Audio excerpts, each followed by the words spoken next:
പുണ്യനദികൾ ഒഴുകുന്ന തീരങ്ങളെല്ലാം മോക്ഷതീരങ്ങൾ തന്നെയാണ്. പമ്പയെന്ന മോക്ഷനദിയുടെ പവിത്രമായ തീരങ്ങളിൽ ജീവിക്കാൻ നിയോഗിക്കപ്പെട്ട പുണ്യജന്മങ്ങളാണ് ആനപ്രമ്പാൽ ദേശക്കാർ.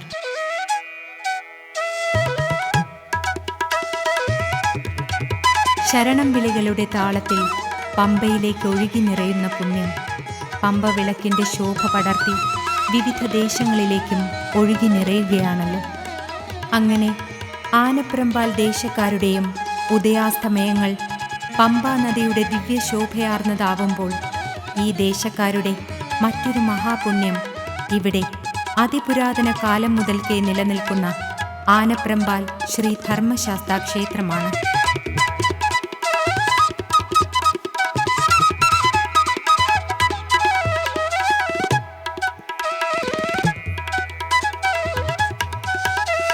ശബരിമല ക്ഷേത്രം പോലെ തന്നെ വളരെ പ്രാചീന കാലം മുതൽക്കേയുള്ള ക്ഷേത്രമാണ് ആലപ്പുഴ ജില്ലയിലെ ആനപ്രമ്പാൽ ശ്രീ ധർമ്മശാസ്താ ക്ഷേത്രം.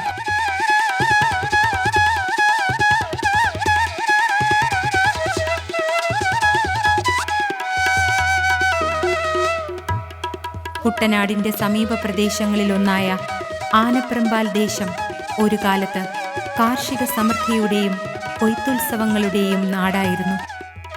ജലഗതാഗതങ്ങളാൽ സുന്ദരമായ ആ കാലത്ത് പുഴയുടെ തീരത്ത് നിന്ന് മറുകര തേടാൻ കഴിയാത്ത വിധത്തിൽ മൈലുകളോളം നീണ്ടുകിടക്കുന്ന പാടങ്ങളിൽ ഞാറ്റുവേല കുളിർക്കാറ്റ് വീശി നൃത്തമാടുന്ന പുന്നല്ലിൻ കാഴ്ചകളുടെ അതിമനോഹരങ്ങളായ ഇന്നലകളുടെ ഓർമ്മകളിലാണ് ഇന്നും ഈ ദേശക്കാർ ജീവിക്കുന്നത്.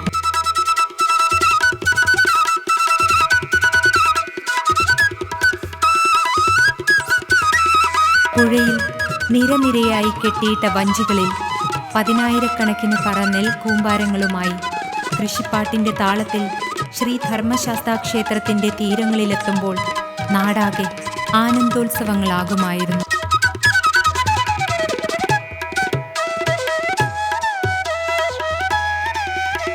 ഇന്നലകളെല്ലാം ഓർമ്മകളാകുമ്പോഴും ഈ ദേശക്കാരുടെ ആത്മാവിൻ്റെ നിത്യചൈതന്യമായി അന്നും ഇന്നും ധർമ്മശാസ്താവ് സർവ തേജസ്സോടും കൂടി ഇവിടെ വാണരുളുന്നു എന്നത് തന്നെയാണ് ഈ മണ്ണിൻ്റെ ഏറ്റവും വലിയ മാഹാത്മ്യം.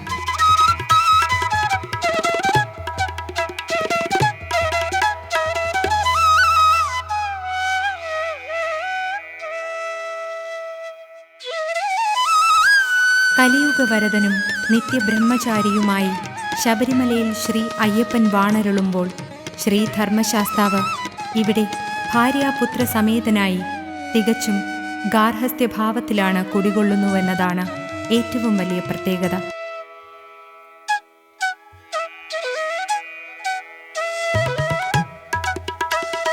കലിയുഗവരദനായ സ്വാമി അയ്യപ്പനെ ആരാധിച്ചു തുടങ്ങുന്നതിനും യുഗങ്ങൾക്കു മുമ്പേ ശാസ്താവിനെ ആരാധിച്ചിരുന്നതായും ശാസ്താക്ഷേത്രങ്ങൾ ഇവിടെ നിലനിന്നിരുന്നതായും പറയപ്പെടുന്നു.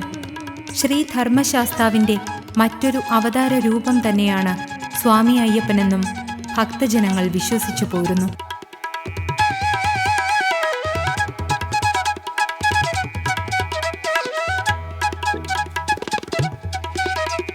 ആദിയിൽ പരമശിവനിൽ നിന്ന് ഉത്ഭവിച്ചതാണ് ശ്രീ ധർമ്മശാസ്താവെന്ന് കരുതപ്പെടുന്നു.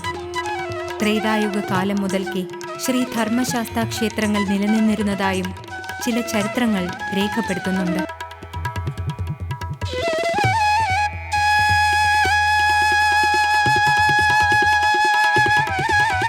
കേരളത്തിലെ പ്രശസ്തമായ ഒരു ധർമ്മശാസ്താ ക്ഷേത്രം സാക്ഷാൽ ശ്രീരാമൻ തന്നെ പ്രതിഷ്ഠിച്ചതായും ക്ഷേത്ര ചരിത്രങ്ങളിൽ രേഖപ്പെടുത്തുന്നു. അങ്ങനെയെങ്കിൽ ശ്രീ ധർമ്മശാസ്താവിനെ ആരാധിക്കുന്ന സമ്പ്രദായം യുഗങ്ങൾക്ക് മുമ്പേ തന്നെ ഇവിടെ നിലനിന്നിരുന്നു എന്ന് വേണം കരുതപ്പെടാൻ.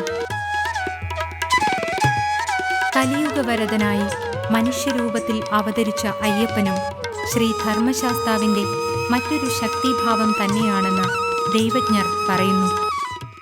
അതുകൊണ്ട് തന്നെ ആനപ്രമ്പാൽ ശ്രീ ധർമ്മശാസ്താവിൻ്റെ സ്വയംഭൂവായ വിഗ്രഹാരാധന തുടങ്ങുന്നതും നൂറ്റാണ്ടുകൾക്ക് മുമ്പ് തന്നെയാണ്.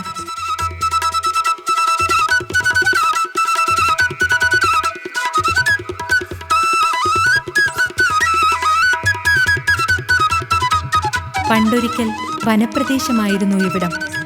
വിറക് ശേഖരിക്കുവാനെത്തിയ സ്ത്രീകളാണ് ശാസ്താവിൻ്റെ സ്വയംഭൂവായ വിഗ്രഹത്തിൻ്റെ അത്ഭുത ചൈതന്യം ആദ്യം തിരിച്ചറിയുന്നത്. തുടർന്ന് സമീപവാസിയായ നമ്പൂതിരി വിഗ്രഹത്തിലെ ശാസ്താവിൻ്റെ ചൈതന്യം തിരിച്ചറിയുകയും പായസ നൈവേദ്യം നൽകി വിഗ്രഹത്തിനു മുന്നിൽ പൂജാവിധികൾ തുടങ്ങുകയും ചെയ്തു.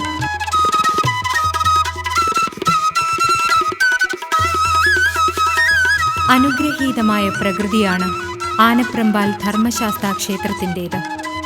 വിശാലമായ ക്ഷേത്രമുറ്റത്തെ ആൽത്തറയ്ക്കു സമീപം 2 കളിത്തട്ടുകൾ കാണാം.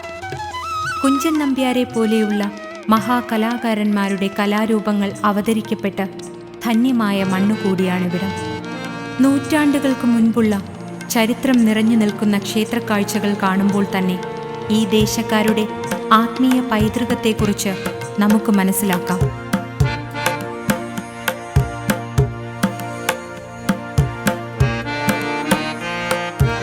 ശ്രീകോവിലിനുള്ളിൽ അപൂർവങ്ങളിൽ അപൂർവമായ പ്രത്യേകതകളോടെയാണ് ശാസ്താവിഗ്രഹം കുടികൊള്ളുന്നത്. പ്രസന്നവദനനായ ഭഗവാൻ ഭാര്യയോടും സത്യകൻ എന്ന മകനോടുമൊപ്പമാണ് ഇവിടെ വാണരുളുന്നത്.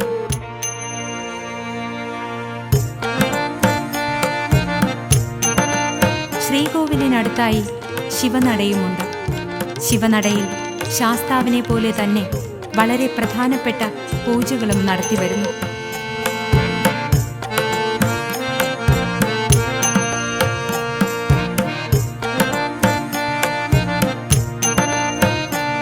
നാലമ്പലത്തിനു പുറത്തായി ഈ അടുത്ത കാലത്ത് ദൈവജ്ഞർ പറഞ്ഞതിന് പ്രകാരം ഒരു വേലായുധ ക്ഷേത്രം കൂടി നിർമ്മിച്ച് പൂജാതി കർമ്മങ്ങൾ നടത്തിവരുന്നു.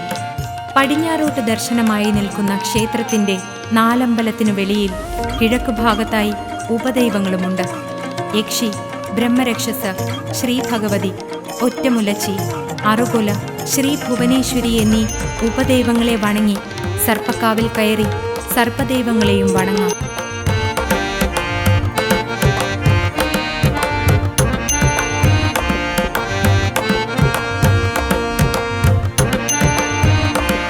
ക്ഷേത്രത്തിന് അല്പം അകലെയായി പമ്പാ നദിക്കരയിൽ ഭഗവാന്റെ ആറാട്ടുകടവുണ്ട്. ആറാട്ടുകടവിൽ ഒരുക്കിയിട്ടുള്ള ക്ഷേത്രത്തിൽ ഭക്തജനങ്ങൾ നിത്യവും വിളക്ക് വച്ച് ആരാധന നടത്തുന്നു.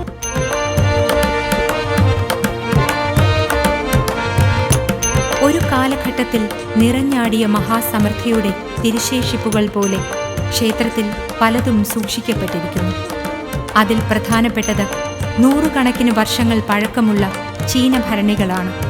ഒരിക്കൽ ക്ഷേത്രത്തിന് സ്വന്തമായി ഉണ്ടായിരുന്ന 10,000 പറ നെൽപ്പാടങ്ങളും മറ്റു കൃഷിയിടങ്ങളുമൊക്കെ ഭൂപരിഷ്കരണ നിയമത്തോടെ അന്യമാവുകയായിരുന്നു.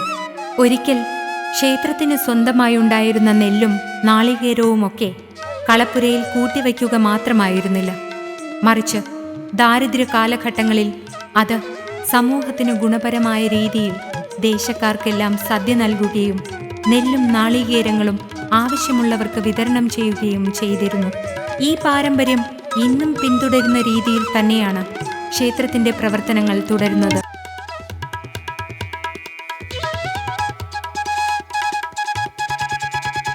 മണ്ഡലകാലങ്ങളിൽ അയ്യപ്പ ഭക്തന്മാരുടെ ഇടത്താവളം കൂടിയാണിവിടം. മണ്ഡലകാലത്തെ 41 ദിനങ്ങളിൽ നിരവധി വിശേഷാൽ പൂജകളും നടത്തിവരുന്നു.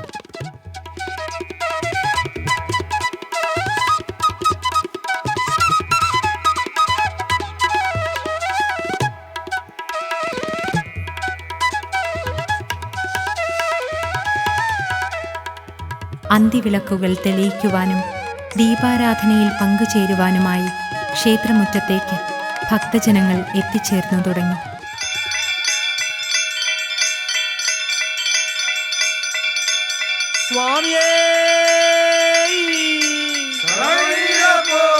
ഹരിഹര സുതനേ ഹരിഹര സുതൻ ആനന്ദചിത്തനയ്യനയ്യപ്പ സ്വാമിയേ ശരണയ്യപ്പോ.